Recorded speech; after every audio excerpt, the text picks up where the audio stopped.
Section 1. In this section, you'll hear a conversation between a student and the coordinator of the Student Service Centre. First, you have some time to read questions 1 to 3.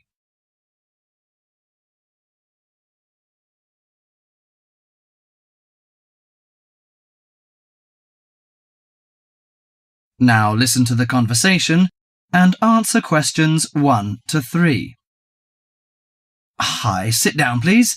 How can I help you? Thank you. I'm a student in the sociology faculty. I'm coming to ask for some information about renting a room in the college or near the campus. My name is Sarah. Yes, Sarah. How long have you been here in Sydney? You are not new, I suppose. No, I'm in my second year. I came to Sydney 18 months ago from Korea. Where are you living now? I live with my aunt in my cousin's room. It's pretty nice to live with my relatives, but unfortunately my cousin has finished his term and is returning from Britain next week. I have to rent a room for myself. Yes, it sounds a little unfortunate, but I suppose it's a good chance for you to have a deeper understanding to real world. I hope so. Well, what sort of thing are you looking for? What we provide ranges from shared flat to homestay. And of course we have houses with gardens if you like. No, the house with a garden is obviously out of my price range. Shared flat is not bad, but I prefer a homestay. I enjoy the feeling of living with the family. When do you plan to begin the rent? Next week, you just said?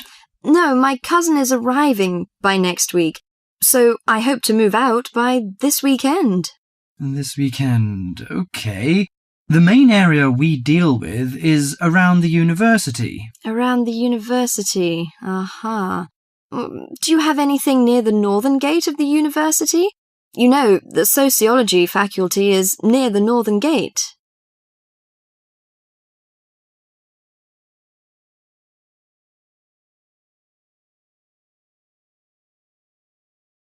Before you hear the rest of the conversation, you have some time to look at questions 4 to 10.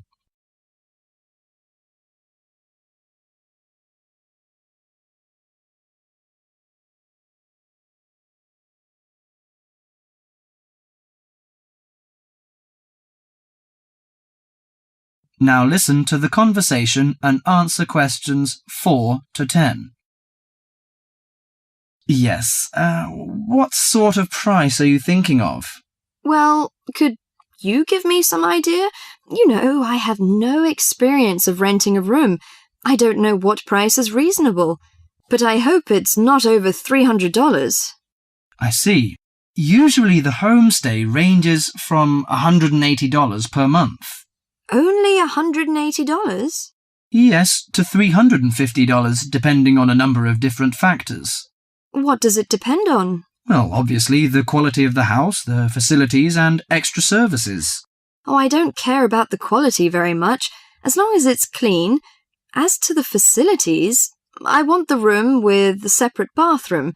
Kitchen isn't a necessity, because I don't want to cook by myself. I hope to have meals with the family if possible. Okay, let me check the files. Yes, I think this one might suit you. It's a family house with 2 vacant bedrooms. How about the owner of the house? I mean, is it a family or... According to the file, it is a retired lady. She wants to find college students as tenants. That's great. What's the condition of the rooms? The bigger bedroom is furnished and with a bathroom, and the rent is $320 per month. The smaller one charges $250. It is furnished too, but without bathroom. Oh, $320. It's a bit out of my range, but I think I prefer the bigger one. How about the meals? Well, the rent includes breakfasts and suppers. No lunches, however. You have to buy your lunch. That's no problem. I usually have my lunch in the college cafeteria. And that doesn't cover the water bill and electricity fee, but the laundry is included. Fine. Could you tell me the address? Yes, it's on 323 West Park Road. Let me get that down. 323. Okay, it's near the university. So, When can I have a look at the room? You know, I'm a little pressed for time. The file says the landlady is in every afternoon. So this week, say Friday? Oh, I'm afraid I can't make it then. I have a lecture on Friday afternoon till 5:30. How about Thursday? OK, that's fine. Would 5 be OK? Yes, fine. Just come here. Yes, here in the student service office. Oh, before I forget, before moving, you have to pay 1 month's rent in advance. Really? Oh, I didn't know that before. Could I ask why? As the deposit. You know, in case you damage the property or move out without giving notice. Usually this doesn't happen, but standing in the owner's shoes... Yes, I understand it all. So that's $320. OK, I'll take the money if I'm satisfied. Well, a word of advice. Don't forget to get a receipt when you pay the deposit or rent. Yes, thank you so much. That is the end of section 1.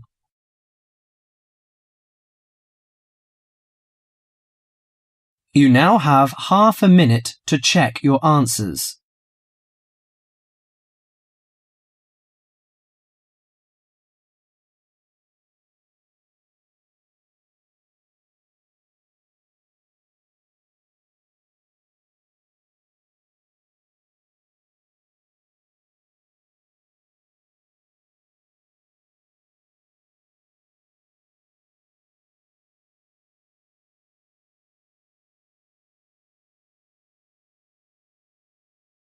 Section 2. In this section, you'll hear a radio program on the process of making beer. First, you have some time to read questions 11 to 21.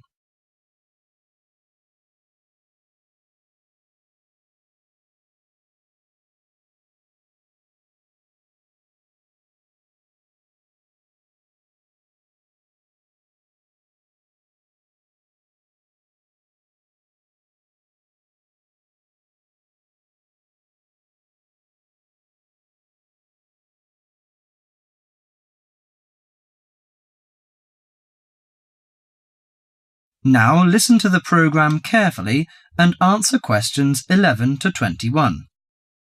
Hello and welcome to Gourmet Evening, and this week we're looking at the world's popular beverage, a great favourite today, beer.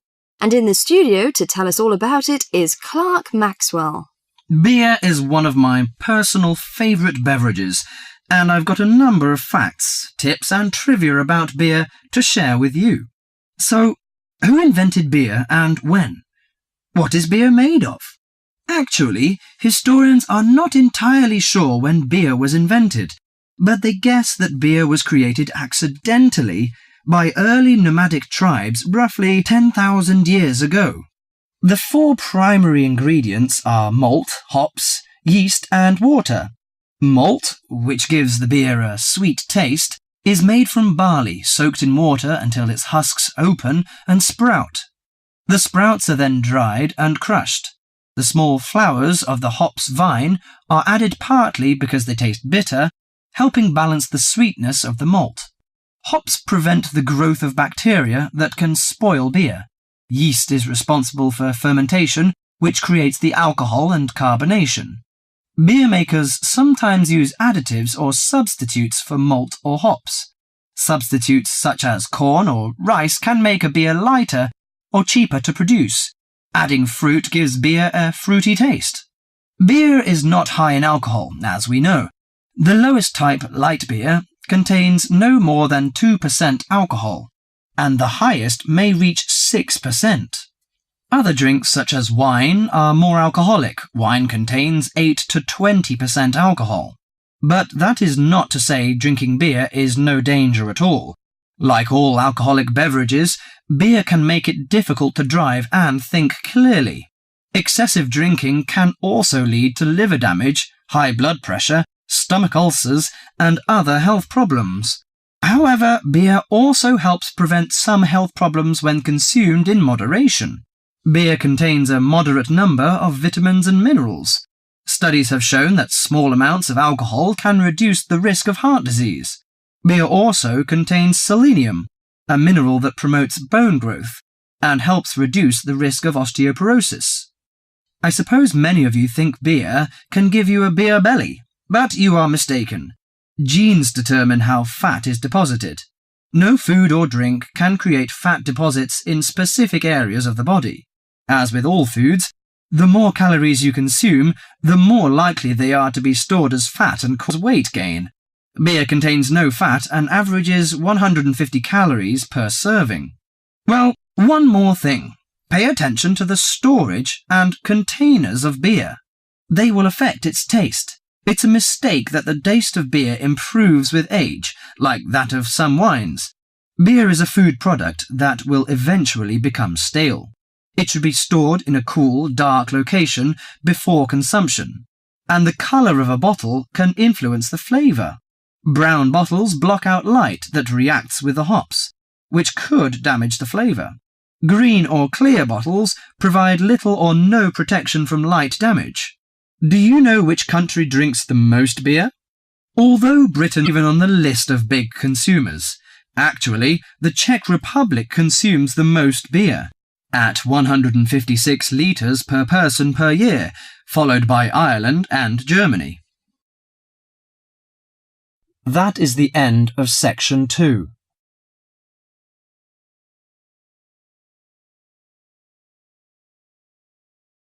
You now have half a minute to check your answers.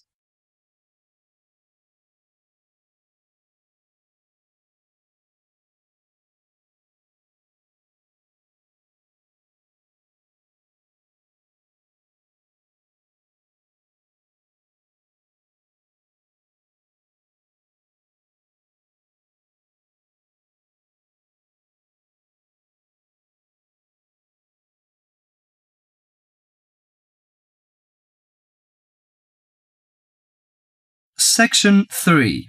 Here you'll hear a conversation at the counselling service. First, you have some time to read questions 22 to 30.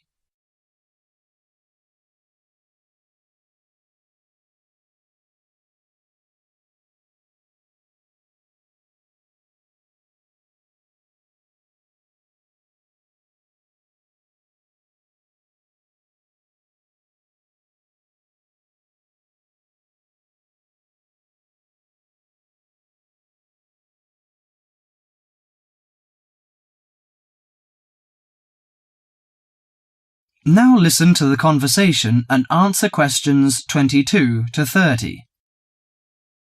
Hello, sit down, please. Thank you.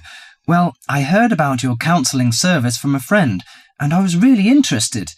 You know, I'm a new student and I don't know how you work, and... Well, the primary task of our service is to enable you to become more effective in your life, inside and outside the university. I think counselling is valuable if you're feeling that your life has become out of balance in some particular way. For example, it may be that you're experiencing difficulty in managing change, stress or burnout, difficulty with concentration, depression or anxiety, or a recent crisis of some kind. It can really help to talk things over with a counsellor. I see. After the semester began, I found I was facing tons of decisions that would be made by myself. I felt under stress sometimes. Yes, most new students have problems like yours. Just as I have said, it's a kind of being out of balance. Much of what we do is to help you get your thinking, feeling, behaviour, or perspective on life back into balance. We'll seek to help you focus on and understand more clearly the issues that concern you. But the issues are complex, I think. They are about academic, personal, and many other aspects.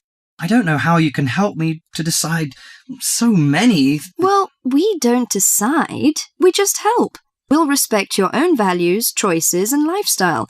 We work towards highlighting your strengths and inner resources to help you make the choices, resolutions, or changes that are right for you.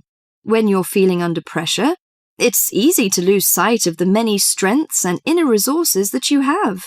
You mean I have enough strength to solve the problems and make choices? That's absolutely right. You just lose sight of them sometimes. And it can also be helpful to talk through any difficult decisions or dilemmas with which you may be faced. You don't have to wait until you're in a crisis to come and seek help. Taking the time and space to reflect in the supportive, private and comfortable environment that the counselling service offers you is an effective way to move forward positively in your life.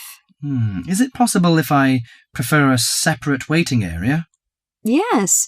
We'll take account of any special requests you may have to protect your confidentiality. The record of your name and other basic information is kept for statistical purposes. Any notes written down about you are identified by a number. No personal information is kept on the computer. How do I know what particular counselling I need to balance myself? Well, as you've noticed, when you approach the service for counselling, you will be offered an initial half-hour assessment interview with one of the counsellors.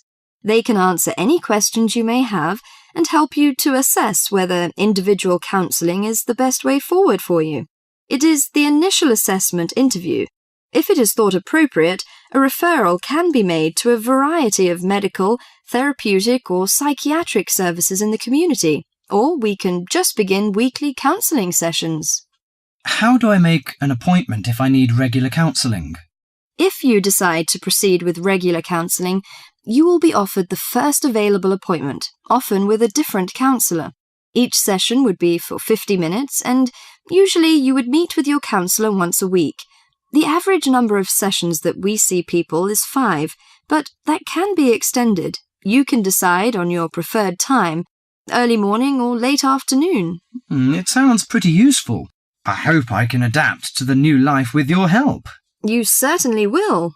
Actually, going away to university is a time of transition and personal development. Evidence suggests that the vast majority of students who have been for counselling do find it a valuable experience. That is the end of section 3.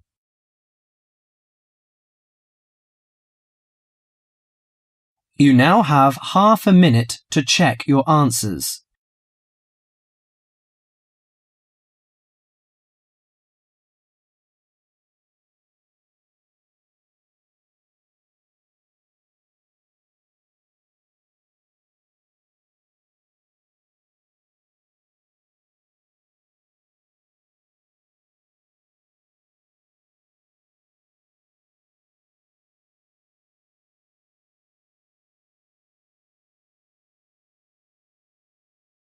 Section 4. In this section, you'll hear a lecture on sports injuries. First, you have some time to look at questions 31 to 40.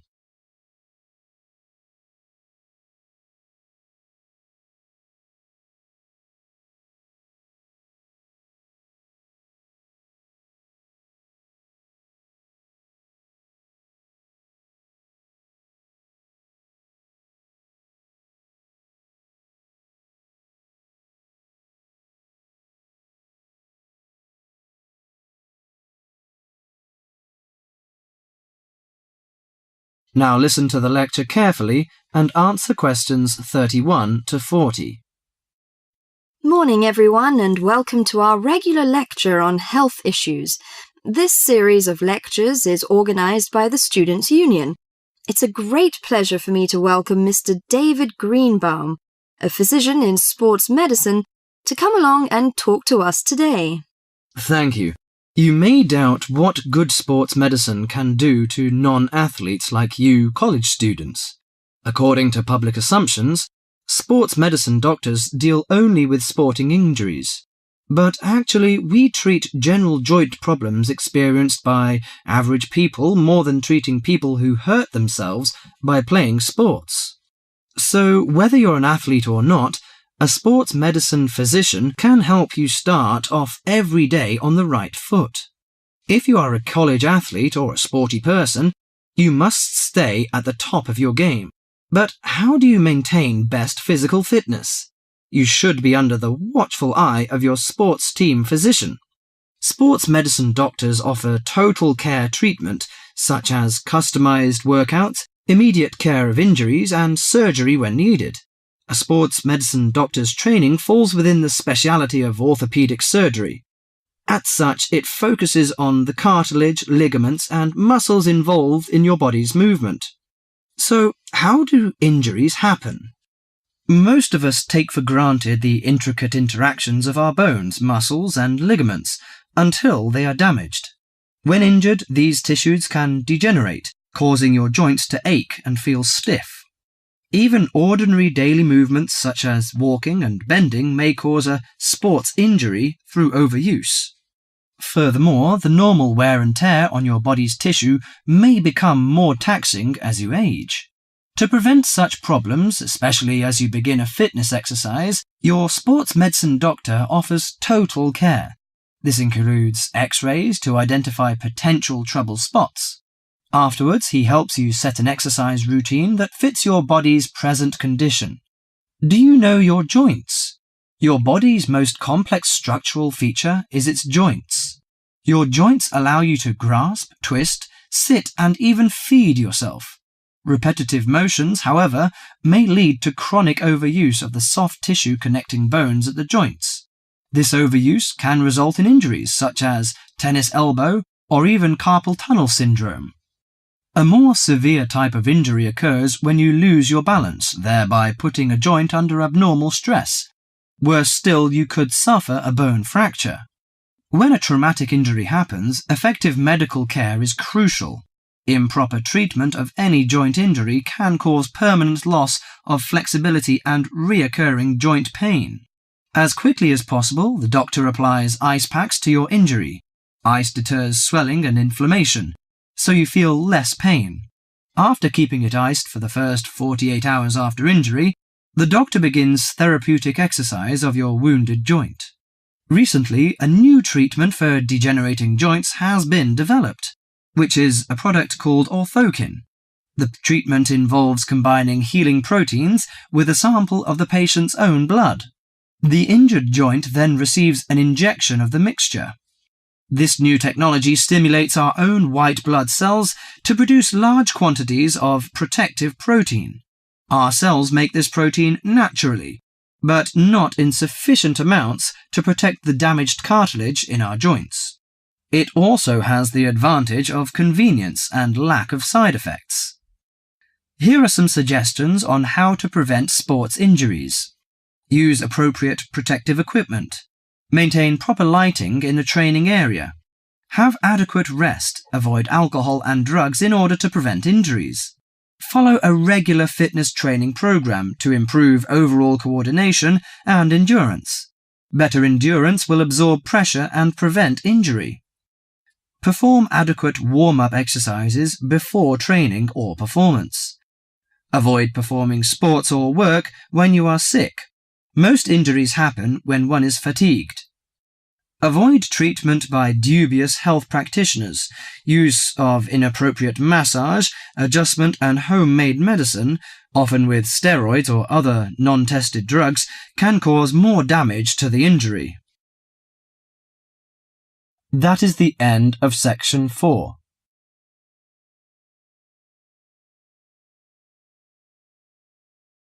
You now have half a minute to check your answers.